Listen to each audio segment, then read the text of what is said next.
Students, welcome to informatics academy. Dear student, आज के इस वीडियो लेक्चर के अंदर हम चैप्टर नंबर 2 के नेक्स्ट टॉपिक की तरफ बढ़ रहे हैं। ये इस चैप्टर का ग्राफिकल रिप्रेजेंटेशन का टॉपिक है, जिसके अंदर मोशन को अगर आपने ग्राफिकली रिप्रेजेंट करना है तो दो तरह के ग्राफ्स आपके जो है इस वक्त कोर्स में इंक्लूड है। एक ग्राफ मेंशन किया जा रहा है जो कि हमने बोर्ड पे मेंशन किया गया, जो कि डिस्टेंस टाइम ग्राफ है, डिस्टेंस टाइम ग्राफ। और फिर नेक्स्ट हम ग्राफ डिस्कस करेंगे speed time graph. Remember student, जब डिस्टेंस टाइम ग्राफ की बात की जाए या स्पीड टाइम ग्राफ की बात की जाए, दोनों सूरतों में हमेशा टाइम को आप एक्स एक्सिस के ऊपर डिनोट करोगे। टाइम का आप चाहे कोई यूनिट लें, मीटर में लें, उसे मिनट में लें या आवर में लें, time as a physical quantity, as a physical parameter, वो हमेशा एक्स एक्सिस के ऊपर लाई करेगा। और जो भी डिस्टेंस या स्पीड को अगर आप यहां पे फर्दर आप जो इस ग्राफ के ऊपर प्लॉट कर रहे हैं तो उसको आपने वाई एक्सिस के ऊपर रखना होगा। तो सबसे पहली बात ये क्लैरिफाई रहे कि टाइम आपने ड्रॉ कर दिया ऑन एक्स एक्सिस, और आपका जो नेक्स्ट पैरामीटर है वो कहां पे आ गया, वाई एक्सिस के ऊपर। एक कॉन्सेप्ट ये है कि वो पैरामीटर जो कि इंडिपेंडेंट पैरामीटर है, ग्राफ ड्रॉ करने का एक मेथड ये होता है, एक रूल ये होता है कि इंडिपेंडेंट पैरामीटर को आप एक्स एक्सिस के ऊपर रखते हैं और डिपेंडेंट पैरामीटर को आप वाई एक्सिस के ऊपर रखते हैं। एक इस कंडीशन को भी आप यहां पे जो है समझ सकते हैं। अदरवाइज आप सिंपली इस बात को याद रखें कि टाइम आपने हमेशा कहां पे रखना है, ऑन एक्स एक्सिस। नेक्स्ट आगे बढ़ते हैं। अगर कहा जा रहा है कि तीन तरह के ग्राफ्स हम यहां पे डिस्कस कर रहे हैं और उन तीन ग्राफ के ग्राफ्स का जो अंडरस्टैंडिंग है वो आपने थोड़ी सी अपने अंदर आपने याद रखनी है कि किस तरह का ग्राफ या कैसे ग्राफ की कैरेक्टरिस्टिक किस तरह की मोशन को रिप्रेजेंट कर रही है। अब अगर कहा यह जा रहा है कि हमने यहां पे कुछ ग्राफ के जो है प्लॉट किया है, एक स्केच है ग्राफ का, ठीक है। एक्स एक्सिस के ऊपर हम ले रहे हैं टाइम इन सेकंड्स और वाई एक्सिस के ऊपर ले रहे हैं डिस्टेंस इन मीटर्स। अब अगर कहा यह जा रहा है कि अगर ऑब्जेक्ट एट रेस्ट है, रुका हुआ है ऑब्जेक्ट, तो कंडीशन क्या होगी, एट दैट टाइम जब भी कोई ऑब्जेक्ट रुका हुआ है तो हमेशा एक्स एक्सिस या जिसे कह लें कि टाइम जो एक्सिस है जिस एक्सिस के ऊपर, उसके टाइम के हमेशा पैरेलल जो एक्सिस टाइम एक्सिस के पैरेलल एक लाइन हासिल होगी, जो कि यानी कि एक्सिस के पैरेलल एक लाइन हासिल हो रही है, ठीक है। अब इस कंडीशन का मतलब यह है कि जैसे जैसे टाइम बढ़ता जा रहा है, डिस्टेंस आपका अगर 10 पे था तो it will remain at 10, distance में कोई चेंज नहीं आ रहा, ठीक है। डिस्टेंस के अंदर कोई चेंज नहीं आ रहा। अगर ऑब्जेक्ट ने 10 मीटर का डिस्टेंस कवर किया था या से फॉर एग्जांपल वो 0 मीटर पे थे, तो वो वहीं पे ही स्टिल रहेगा, वहीं पे मौजूद रहेगा, इसमें कोई चेंज नहीं आ रहा। अगर ये डिस्टेंस की वैल्यू में कोई चेंज आएगा तो दैट मींस कि ऑब्जेक्ट वाई एक्सिस के ऊपर कुछ डिस्टेंस कवर कर रहा है। यहां पे कोई डिस्टेंस कवर नहीं कर रहा, दैट मीन डिस्टेंस क्या है, जैसे टाइम का पैसेज जा रहा है, डिस्टेंस क्या है, यहां पे 0 डिस्टेंस है। जब 0 डिस्टेंस कवर हुआ है, दैट मींस इस पर्टिकुलर कंडीशन के ऊपर ग्राफ यहां पे क्या शो हो रहा है कि ये ऑब्जेक्ट जब रेस्ट पर है उस वक्त का ग्राफ है, किसके दरमियान, डिस्टेंस एंड टाइम के दरमियान। रिमेंबर, आगे जाके जब आप लोग ग्राफ्स की अपनी स्टडी करेंगे मैथमेटिक्स के अंदर, तो वहां पे एक और चीज अंडरस्टैंड होगी, ग्रेडियंट कहलाती है एक चीज जिसे आप स्लोप भी कहते हैं। जब भी आप ग्राफ प्लॉट करते हैं डिस्टेंस और टाइम के दरमियान, तो जो स्लोप ऑफ द ग्राफ है, जो इस ग्राफ की लाइन का स्लोप है, ठीक है, जिसे आप एक और वर्ड ग्रेडियंट भी कहते हैं, ठीक है। यहां पे जो वर्ड ग्रेडियंट लिखा है, इसका एक और वर्ड आप स्लोप ही से कह सकते हो। इस स्लोप की अगर बात किया जाए, ये y axis upon x axis, यानी कि वाई अपॉन एक्स, ये इसका रेशियो होता है कि अगर आप ग्रेडियंट ड्रॉ कर रहे हैं तो ग्रेडियंट जो है हमेशा वाई अपॉन एक्स है, और ये हमेशा बराबर होता है किसके, स्पीड के। अगर आपको याद हो स्पीड का फॉर्मूला क्या था स्टूडेंट्स, डिस्टेंस अपॉन टाइम, यानी कि जब मैं स्लोप की बात कर रहा हूं तो स्लोप की वैल्यू y अपॉन एक्स के बराबर ही, y के ऊपर यहां पे क्या आ रहा है, y के ऊपर डिस्टेंस ले रहे हैं आप, और x एक्सिस के ऊपर आप क्या ले रहे हैं, टाइम। तो डिस्टेंस अपॉन टाइम का रेशियो किसके बराबर है, जी हां, स्पीड। रिमेंबर, ग्रेडियंट या स्लोप की बात किया जाए डिस्टेंस टाइम ग्राफ के ऊपर तो वो हमेशा स्पीड को शो करता है। नेक्स्ट आगे बढ़ते हैं। अगर कहा यह जा रहा है कि अगर कोई ऑब्जेक्ट यूनिफॉर्म वेलोसिटी से ट्रैवल कर रहा है, तो रिमेंबर स्टूडेंट्स, एक ऐसा स्ट्रेट लाइन हासिल होगा जो कि ऑलमोस्ट 0 से कट करता हुआ जा रहा होगा। ये जरूरी नहीं है, ठीक है, फिलहाल हम यहां पे मेंशन कर रहे हैं। आप ये समझ लें कि एक आपके पास इस तरह का स्ट्रेट लाइन जब भी हासिल हो रही है जो किसी भी एक्सिस के पैरेलल ना हो, रिमेंबर, जरूरी यह है कि जब ऑब्जेक्ट यूनिफॉर्म वेलोसिटी से या यूनिफॉर्म स्पीड से ट्रैवल कर रहा है, एट दैट टाइम ना तो एक्स एक्सिस ना ही वाई एक्सिस किसी के भी पैरेलल लाइन हासिल नहीं होती, ठीक है, और एक स्ट्रेट लाइन हासिल होगी। किसी भी स्लोप के अंदर, किसी भी आपका स्लोप के अंदर एक स्ट्रेट लाइन हासिल हो रही होगी, तो एट दैट टाइम आप क्या कह रहे होते हो, ये कैसा ग्राफ है, ये यूनिफॉर्म स्पीड का ग्राफ होगा। जी हां, याद रहे, किसी भी एक्सिस के पैरेलल लाइन नहीं होगी, ना एक्स ना वाई, ठीक है, होगी स्ट्रेट लाइन, और वो किसी तरह का भी स्लोप हो सकता है, वो इस तरह का हो सकता है स्लोप, इस तरह का हो सकता है, कोई भी स्लोप हो सकता है वो, लेकिन स्ट्रेट लाइन होगी। दैट शोज कैसी स्पीड है ये, यूनिफॉर्म स्पीड। और अगर कहा यह जाए कि नॉन यूनिफॉर्म वेलोसिटी है तो हमेशा कर्व आएगा, कर्व का शेप डिफरेंट हो सकता है। फिलहाल हम यहां पे सिर्फ और सिर्फ इंक्रीजिंग स्पीड के रिस्पेक्ट से कर्व शो कर रहे हैं, फिलहाल उसको डिस्कशन में नहीं जा रहे, वो डिटेल अलग डिस्कशन है। रिमेंबर स्टूडेंट्स, अगर कर्व आ रहा है तो कर्व शो कर रहा है किस चीज को, that curve represents non uniform velocity, या जिसे आप वेरिएबल वेलोसिटी भी कह सकते हैं। जी हां, ठीक है।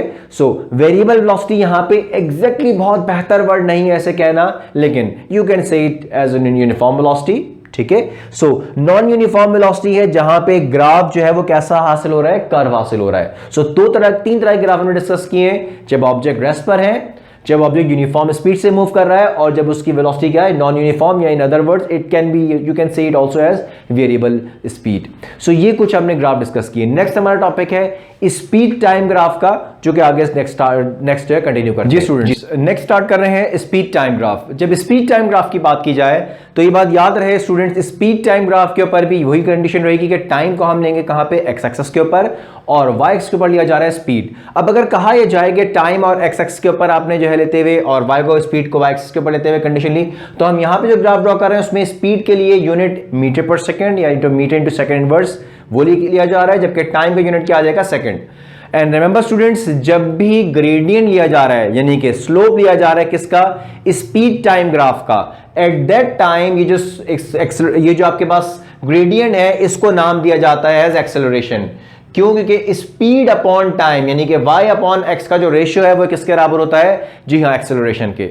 सो अब वही बात कर रहे हैं जो कि हमने लास्ट आपके पास जो है लास्ट टॉपिक में किया है, कि अगर आप ग्राफ प्लॉट कर रहे हैं तो 2 से 3 डिफरेंट केसेस ले रहे हैं जो हमारे बुक में मौजूद है, उन्हीं में से 2-3 एग्जांपल्स ले रहे हैं। अगर ऑब्जेक्ट रेस्ट पर है, रिमेंबर स्टूडेंट्स, जब ऑब्जेक्ट रेस्ट पर है तो ये आप लोग बहुत अच्छी तरह याद रखिएगा, जब भी ऑब्जेक्ट रेस्ट पर है तो उसकी स्पीड हमेशा 0 होती है। जी हां, जब भी ऑब्जेक्ट रेस्ट पर है तो उसकी स्पीड हमेशा क्या होगी, 0। दैट मींस आपका जो ग्राफ प्लॉट होगा वो एक्स एक्सिस के ऊपर ग्राफ प्लॉट होगा, क्योंकि जैसे जैसे टाइम स्पेंड होता जा रहा है स्पीड नहीं बढ़ रही, स्पीड 0 रहेगी। सो वाई एक्सिस की जो वैल्यू, एक्स एक्सिस के ऊपर जो है वाई की वैल्यू क्या होती है, जी हां, एक्स एक्सिस के ऊपर वाई की वैल्यू 0 होती है। सो वाई एक्सिस के ऊपर ग्राफ प्लॉट होगा, जो कि हमने यहां पर रेड लाइन से शो किया है कि जो ग्राफ प्लॉट हो रहा है ये ऑन एक्स एक्सिस है, ठीक। सो कब ये ग्राफ शो हो रहा है, जिस टाइम पे ऑब्जेक्ट एट रेस्ट है।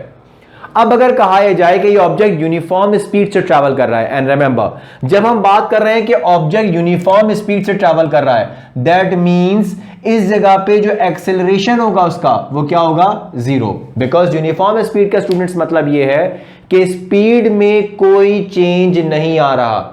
मैग्नीट्यूड ऑफ वेलोसिटी जिसे हम स्पीड कह रहे हैं उसमें जब कोई चेंज नहीं आ रहा तो इस टाइम पे एक्सेलरेशन की वैल्यू क्या होगी, 0। जी हां, एक यूनिफॉर्म स्पीड से एक यूनिफॉर्म वेलोसिटी से ऑब्जेक्ट ट्रैवल कर रहा है, that means at that instant उसके जो एक्सेलरेशन है वो क्या होगा, 0। ये बात याद रखने की है। सो हमने जब ग्राफ प्लॉट किया तो एक पैरेलल लाइन हासिल होगी, एक्स एक्स के पैरेलल लाइन।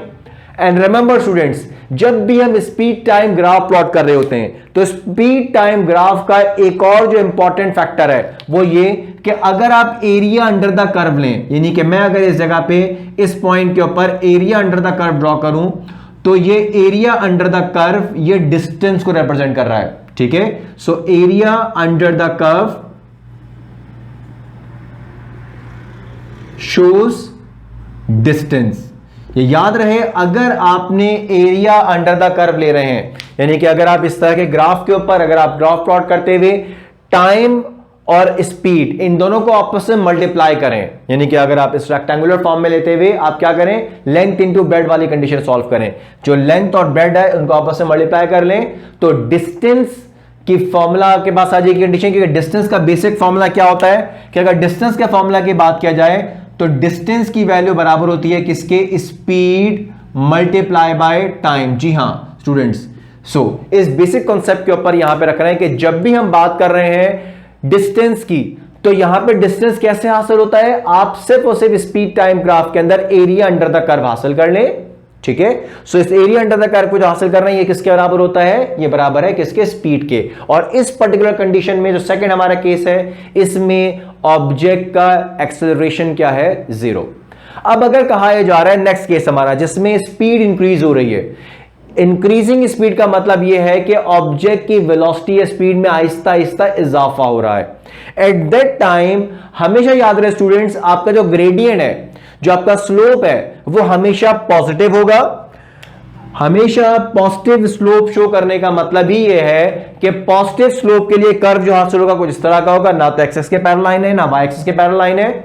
और ये जो आपके पास ग्राफ है ये आपके पास इंक्रीजिंग स्पीड का है, यानी कि इस कंडीशन के ऊपर एक्सेलरेशन की वैल्यू पॉजिटिव होती है। रिमेंबर, जब ग्रेडियंट पॉजिटिव है तो एक्सेलरेशन भी पॉजिटिव होगा। And remember, just for your information students, अगर डिक्रीजिंग वेलोसिटी है, डिक्रीजिंग आपके पास स्पीड है, जहां पे नेगेटिव ग्रेडियंट आ रहा है, तो वो जो ग्राफ बनेगा वो कुछ इस तरह का ग्राफ प्लॉट होगा। ठीक है, that means it shows negative acceleration. Negative acceleration को क्या नाम देते हैं, नेगेटिव एक्सेलरेशन को रिटार्डेशन या डिसेलरेशन का नाम देते हैं। तो ये इसका कर्व है, ठीक है, जिसके अंदर हम ग्राफ प्लॉट करने के दरमियान टाइम और स्पीड के दरमियान ये आपकी बेसिक कंडीशन रहेगी। कब, जब आप नेगेटिव एक्सेलरेशन की बात करें। So this is the graph for positive acceleration, this is the graph, straight line है, this is the graph for negative acceleration, जो कि आप कह सकते हैं डिसेलरेशन या रिटार्डेशन। सो स्टूडेंट्स, ये हमने कुछ बेसिक डिस्कशंस की हैं। आप लोगों को अगर ये लेक्चर्स समझ आया है और आपको इस लेक्चर के अंदर तमाम पॉइंट्स क्लैरिफाई हुए हैं तो काइंडली अपने फेलो स्टूडेंट के साथ इस लेक्चर को शेयर करें। और स्टिल आपको अभी भी कोई डाउट्स हैं किसी पर्टिकुलर ग्राफ के कर्व के हवाले से, किसी पर्टिकुलर ग्राफ के डिस्कशन से हवाले, तो कमेंट सेक्शन में हमें जरूर इसके ऊपर जो है कमेंट करें ताकि हम इसकी फर्दर आपको गाइड कर सकें। इस तमाम आपके पास लेक्चर की जो सीरीज है, इसमें इस वक्त हमारे जो नेक्स्ट हमारा टॉपिक रहेगा सिर्फ और सिर्फ इक्वेशन और मोशन रह गई है हमारी, जिसे हम अगले टॉपिक में कंप्लीट करेंगे। इक्वेशन और मोशन के बाद हमारा स्टूडेंट्स ये पूरा चैप्टर कंप्लीट है। सो इन तमाम चैप्टर के टॉपिक्स को हमने यहां पे समराइज कर रहे हैं और आहिस्ता आहिस्ता ये ख्याल रहे स्टूडेंट्स, हम इन टॉपिक्स को समराइज करने के बाद न्यूमेरिकल्स की तरफ भी बढ़ेंगे। तो आप लोग इन तमाम लेक्चर्स को अपने फेलो स्टूडेंट के साथ शेयर करें और चैनल को सब्सक्राइब करना ना भूलिएगा। Thank you very much. Allah Hafiz.